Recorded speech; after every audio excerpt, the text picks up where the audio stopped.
Hello, JO200, spring 2018, what's up? So we are into the second week of the modules of the classes. And so we continue on with our investigation into the kind of economic global impact. And a lot of you guys are business majors / econ majors. And so this is really should be right up your wheelhouse. And so basically what you come over here to do is you click on this, all right, JO200, all right, and it takes you, we did this part right here, and then you do this part right here. And basically it's the same, so we divided this reading into two, so this is week 1 and this is week 2 through here in terms of your reading quizzes, okay, you click on right here. So what I would do if I was you guys, I would even just take a snapshot like this and create kind of a electronic binder of what each week is all about. It'll make it that much easier for you come the end of the course midterm to know where to go back and look. Okay, and just to refamiliarize yourself with some of the issues that are brought up each and every week. Okay. Alrighty. So when you click on this right here, boom, it takes you to this assignment right here, okay, and this is a fairly easy read, okay, and as you're going through it, you know, the same information is kind of reiterated over and over and over again, okay, and you know, certainly, you know, the projections are when you guys are adults and having to grapple with the financial and really the personal impact of caregiving and stuff like that. By 2030, this is all going to be on your shoulders, okay? And the fact that we're seeing these rapid increases in older adults, okay? And we see this gigantic jump again by 2030, okay?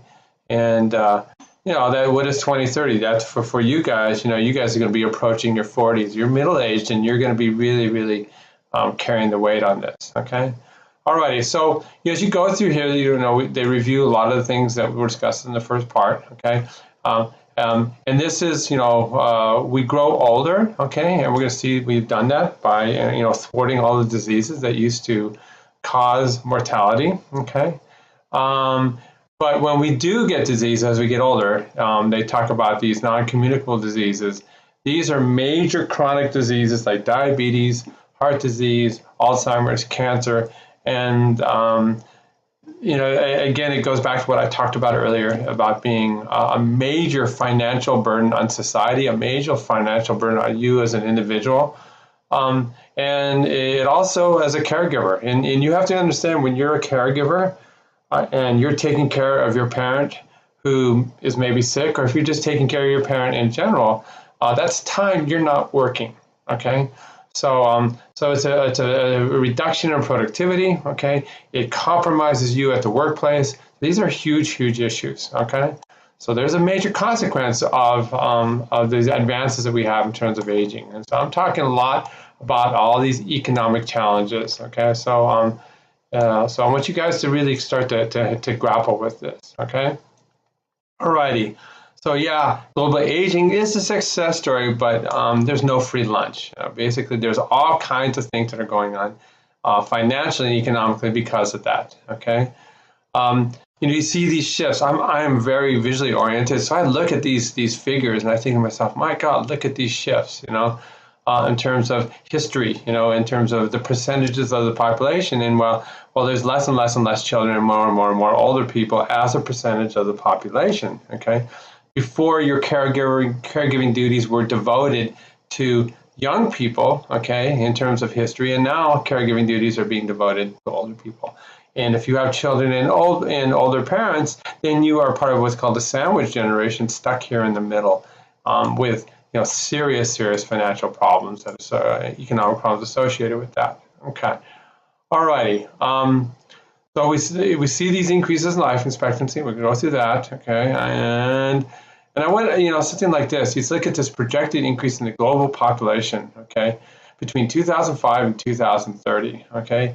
And you see that this under 64 is on a percentile basis not that big of a deal. But what you see is old people, okay, old people that are dependent, and that's the crucial concept. These are dependent on society, dependent on you because you're their children, okay, or you're their grandchildren, and some serious consequences, okay. So again, this talks about when we get out here, so 89% of diseases are going to be these really, really expensive diseases, and they consume you and they last forever. Somebody will have diabetes for 30 and 40 years, cancer for 15 years, heart disease, and all these things that last 15, 20 years, Alzheimer's disease, and they're big, big burdens, economic burdens, and that's why.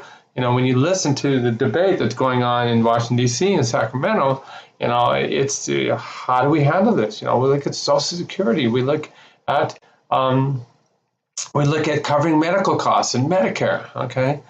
And this is per what we were looking at back here. We see globally this shift of older people and less younger people.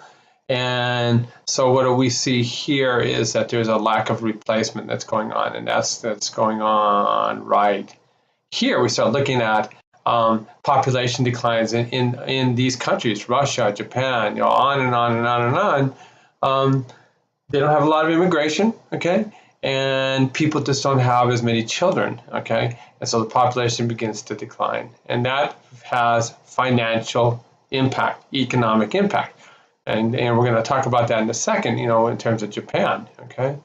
In fact, what you should you look at our discussion this week and consider these big issues. I've been just for grins, you look at right here, Japan workforce and hours increasing. I've heard about all this, and there's all these amazing stories, okay?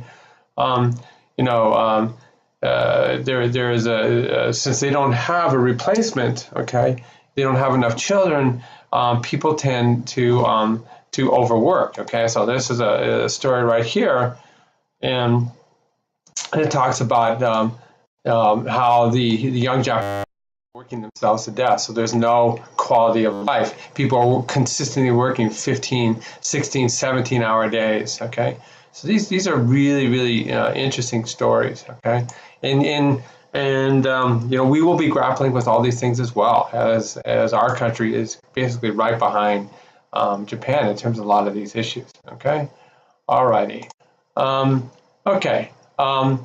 We look at the social insurances, and this talks a lot about pension systems. Okay, we don't have as much here, but you see these countries are going, absolutely broke because they're burdened with a pension.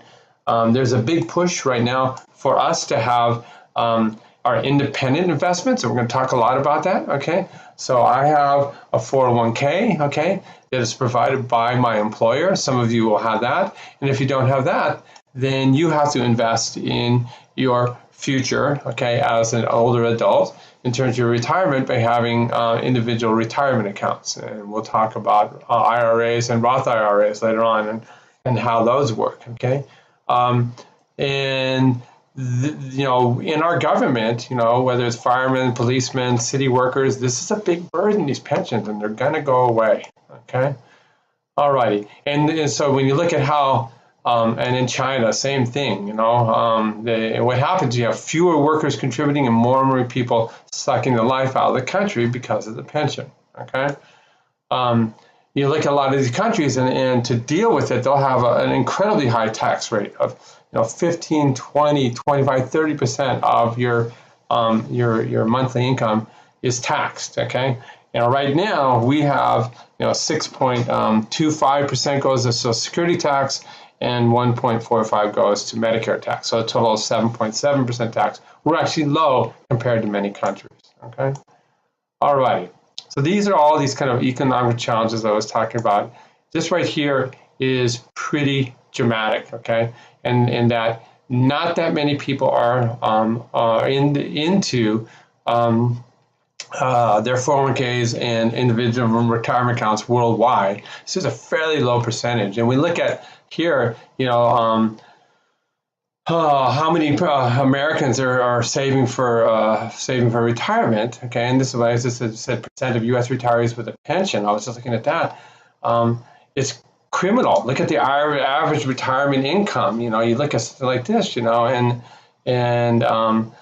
it's really, really horrible. And greater than 60% of people are not saving. These numbers are dramatic, and it's something that you should definitely look into as well. Okay, alrighty. Okay, okay, and then throughout all this, again, we're talking about the burden this has on you as an individual in terms of caregiving. Okay. All right, so go back to this class go back to the class right now. Don't forget, if you are new to Geron 200, if you just added the class, you click right here, okay?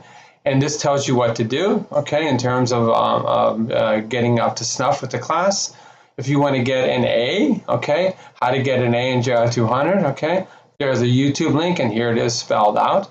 And basically, what you really, really need to do is you need to pay attention to these deadlines, and when you do this work, you need to follow the rubric, okay? It's pretty straightforward stuff, all right, guys? Do your quizzes, do your discussions, follow the rubric. All right, guys. All right, well, it's great talking to you again today. Here we may get a little rain tomorrow, so that would be good, I guess. And we will see you next week.